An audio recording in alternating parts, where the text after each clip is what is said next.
Hello everyone. Sorry here. Thank you so much for joining me for our Kendra Card Challenge Super Sponsor Hop with Pink and Main. I have some products here that I received and I just wanted to show them to you before I got everything started. So let me just open this up and show it to you. We'll start with the paper that I received, and this is really fun. They're a much bigger size. It's 8.5 by 5.5, so you technically can use these as card bases. Some of these you would have to be considerate of the direction of it. So this wouldn't work as well going this way, which is, I believe, the tent. Is that the tent style? But if you went this way, then that will work. So if you have it so that is the 4 1/4 and 5.5 on the side there, then this one will work. But other pieces like this one would definitely work any which way you wanted to go. But you do not have to use these as card bases. You can use these as just regular cardstock if you want. Like you can cut them right in half and now you have an A2 size panel. So we have some nice forest here, beehives, a night sky with a beautiful ombre. So it starts almost like a midnight black to more of a midnight blue. We have some dog paws or potentially bear paws actually. We got some plaid in 2 different colors. Wood grain. This green is really beautiful. If you look for any type of whimsical grass pattern, this would be fun. And then it repeats. So there you go. You have, looks like 30 sheets in total. So there's 10 designs and you get 3 of each.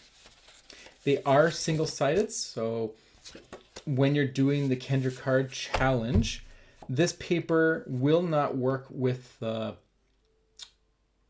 cutting guide, but you can still do the challenge, and so that's what I'm going to be doing. I'm just going to select specific sketches and then work with that. So this paper will still work for that.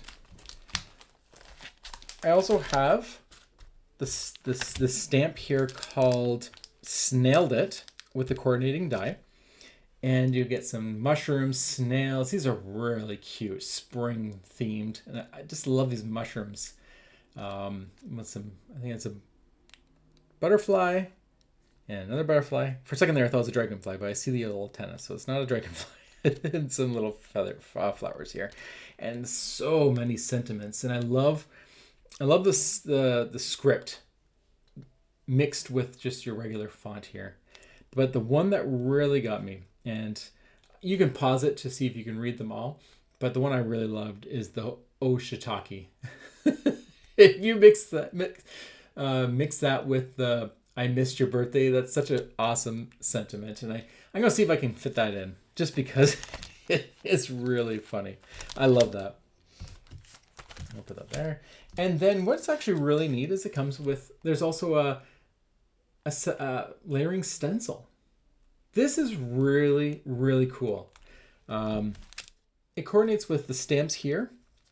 And because it's layering, you'll get different color. You can work with different colors. So it's not going to be just the one base color.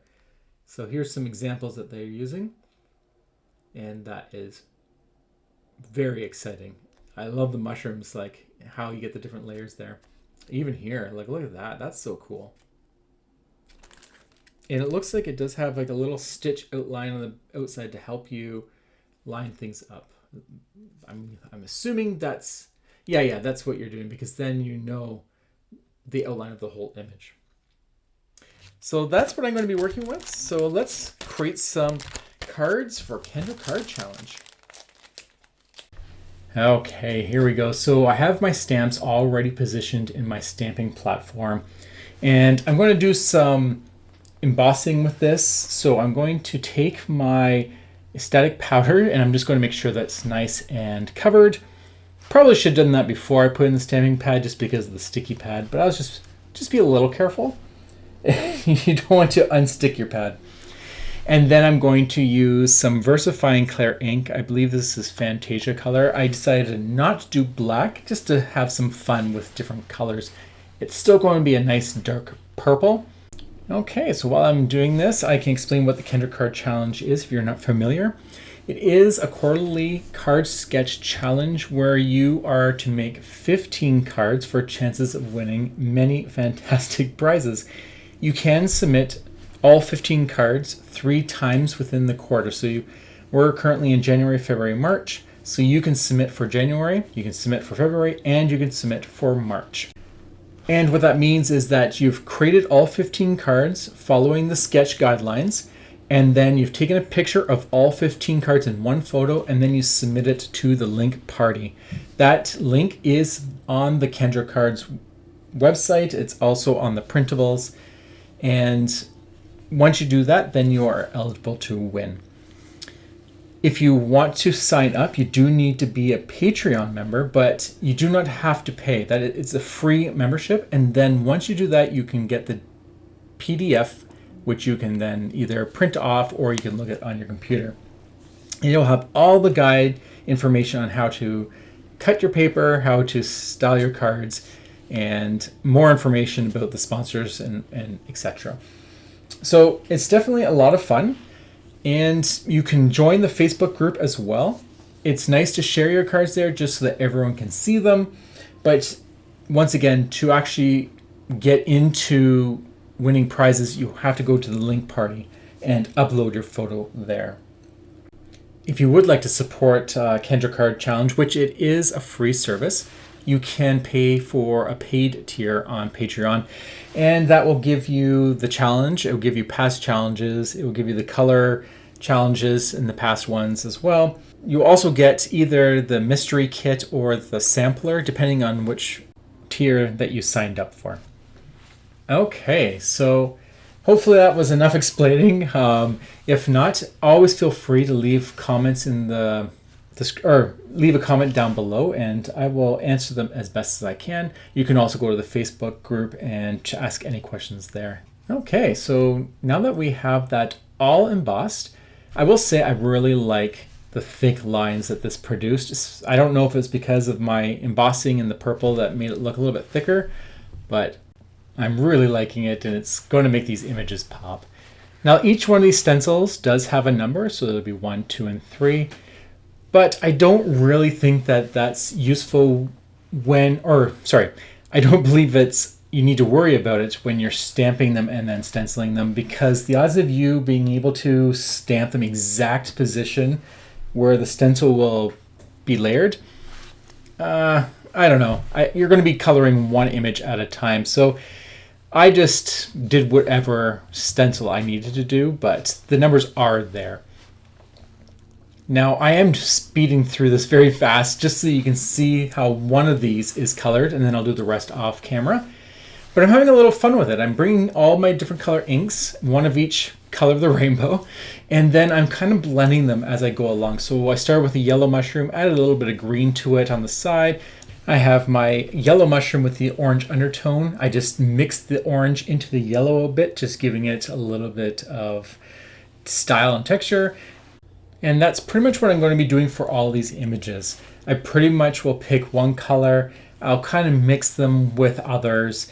I just want to have some fun with this. I'm not worrying about if it's not going to turn out, because if it doesn't, I can stamp it and stencil it all over again.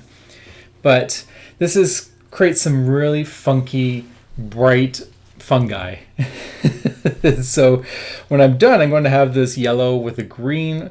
I'm going to have an orangey yellow one, and then I'll have that aquatini, as you can see, that's the name of the ink there, kind of a teal color mushroom. And the little brushes I do recommend if you can, because then you don't need to worry about using Post-it notes or paper to block off these sections. They did a good job, or Pink and Ming did a good job of, for each stencil, separating the images as best as possible. But if you're using a large brush, it is going to be more challenging to make sure you don't go into those spots. Now what I did was made sure I tried to use colors that would look nice with it. So if it did go over, I don't care too much, because I'm just going to be mixing it, and then it's going to just add some character. Now if you're going to be adding colors that don't blend very well, for example, purple and brown, well, maybe they do. Who am I to say? But if you do end up not liking it, you can just start over. My recommendation is always go light, and then you do darker as you go along. And so there's all the images that I have done off camera. And I'm going to now be working on creating my card. And I am following sketch number 5, I believe that's what it says there. Because this paper is not 6x6, I'm just going to follow the sketch directly and just pull in some papers and just cut exactly what the sketch says. So the bottom piece there is going to be 3 3/4 of a square, and then the top piece is going to be 3 3/4 by 1 1/4. The background is the card base. So that is a piece of wood grain paper that comes from that package that I mentioned earlier. But I decided that I wanted to bring in another piece of that teal cardstock that I'm going to be using for that front layer. So I just brought that in, checked to see if it looks okay by my first eye standards, and then I'm going to go with it. I feel these colors just look really nice together. I'm just going to glue these down. I'm kind of having this idea of it's grass on the bottom, and I guess the sky is raining flower petals or flower heads. It doesn't really matter. It's cute, and that's all that matters. And I'm just going to glue that down right to the center of my card base. There we go. So we got the little wood panel. Of course, the back of it also will have wood panel because that's a whole sheet. And then I'm going to glue my... I did think about stamping this first before gluing it to the paper, but I'm starting to feel confident in my stamping skills that I think it'll turn out okay. And if not, once again, you can just cut another piece of white paper. What I like to do is I like to strategically move all my pieces around to see how is it going to look before I stamp it. So once I've done that, I've moved it over to my stamping wheel, and now I can place my stamp there and remove everything out of the way. So I now have an idea of how this is going to look when I stamp it. And the beauty of a stamping platform is that it will not move where you put it. And there we go. I decided I'm going to use the sentiment "Shell Yeah, It's Your Birthday." It's the only one that really fit perfectly in that spot because it's a nice little rectangle sentiment. And it's a birthday one. I didn't want to do any love or anything like that. I wanted to focus on just a birthday. I was hoping for the shiitake. I really like that one. But I decided with "Shell Yeah." Now let's put all of our mushrooms back in. I'm kind of creating a scene. I'm kind of having the big mushrooms moving up the card. I got the really big one up front. I got the smaller, tall one in the back. And then I'm just moving the different elements around, trying to hug around that middle panel as much as possible. I know some of these mushrooms are hanging off the ledge, but it's not too bad. I don't need to have any support. It stays there pretty well. I'm going to put my little butterfly, and then of course the cute little snail sitting on top of the toadstool. That is so cute. So there we go. That is the first card following card sketch number 5. And just for fun, let's create card for sketch number 14. I'm going to be using the rest of this green piece of paper that I used for the previous card. And then I also grabbed 2 more pieces of pattern paper from the pad and cut out some strips. Now my strips are longer than in the sketch, and that's because I decided to do a landscape card instead of a portrait. You can definitely do that, but if you are going to do all 15 cards, then this wouldn't work out as well. You would have shorter strips, which is fine. You can always add matte layers and everything to change it to a landscape. Now I am going to use the same sentiment, "Shell Yeah." It's just a perfect size, and I'm going to this time just stamp it on the right hand side. I'm not going to pre-measure where it needs to go because I got a lot of room to play with. I'm just going to make sure that my sentiment is nice and centered on the right, and centered on the right. It's more centered, aligned in the middle on the right. And then I'm going to bring in my elements and hug around it afterwards. Now, I personally like a border around my designs, so once again, I'm going to wreck this sketch one more time, and I'm going to trim off 1/4 on the side and the top. For the top, I took just an eighth on the top and an eighth on the bottom just so it is uniform. You don't need to do that, but I just like how it stays the same. I don't want it to be green on the bottom and yellow on the top. But now I have a nice white border. I think that looks so nice. That's just my style. I love the border. It just makes it like a piece of art. And it also ties in with that white panel that I'm adding to the front of the card too, right? Where the previous card, there is no white on it, so it really stood out. This one, it actually matches the card base. So to each their own, whatever works for you.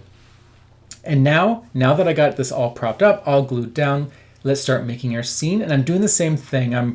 I'm going to be adding the mushrooms and lifting them, kind of following the shape of the rectangle. I want to move upwards. I know that I used up all the large mushrooms in the previous card. So what we'll do is we'll utilize the larger snail to hide the fact that these mushrooms aren't really that tall, just so it looks like it is. And it's almost creating this forest of mushrooms, and it's like a little fairy tale, and I just love it. And the stencil and stamp set really allows you to create some fun scenes. To help with the balance, I'm going to put some mushrooms on the right hand side there, and then add the butterfly to the top, and now we have a nice little scene there. So there you go. Those are 2 cards that I created using the products from Pink & Main. I have the beautiful stamp set and the awesome stencils that coordinate with it, and you can create a bunch of fun mushroom snail themed cards. And there are a lot of sentiments out there. There's the birthdays, there's loved ones, there's celebrate. So this stamp set and stencil are a great fun product to have. I do hope you enjoyed this. Don't forget that this is a hop, so there is a playlist in the description box below that you can hop on to each of the design team members who are creating along. So until the next time, have a fantastic week, and I'll talk to you all later. Take care. Bye.